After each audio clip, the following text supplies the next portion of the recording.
Mistulang Ghost Town ang hot spring resort na ito sa Itogon, Benguet. Dulot ito ng walang humpay na buhos ng ulan.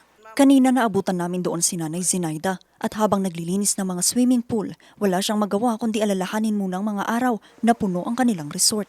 Wala na po ma'am, zero na po. Kung may bumisita man, mabibilang lang daw sa daliri. Dahil walang gaanong customer, pangamba nila ang pagkalugi. Ma'am, mayroon po pero pakunti-kunti lang po ma'am. May pumupunta rin ma'am pero yung nag-i-steambat lang at saka yung nagbababad ang dumadalo. Tapos mga 4 o 1 lang ganun ma'am.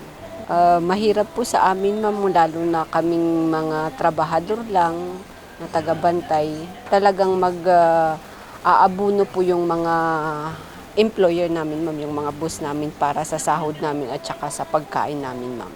Pero hindi lamang resort ni Nanay Zinaida ang nakakaranas dito. 13 mga resort pa kasi sa Itogon, Benguet ang apektado rin ng habagat. Talagang dito sa pool, hindi mo kasi maiwasan yan kung minsan, lalo na kung kahit umuulan, kung mag-birthday. Ayun, may okasyon, pupunta dyan. So, ang nangyari ngayon, i-monitor lang yung area. Kasi nakikita naman namin yung tubig dito na hindi naman siya masyadong malaki sa kwan eh. Pag ganito, araw, yung ulan kasi nag-uumpisa sa hapon. Diretso yan hanggang umaga. So sa gabi yun malakas. Pero sa ganito, medyo mababa siya. So meron yung pumupunta. Inuupin lang. Hindi naman kasi pinipigilan eh. Pinapasok pa rin.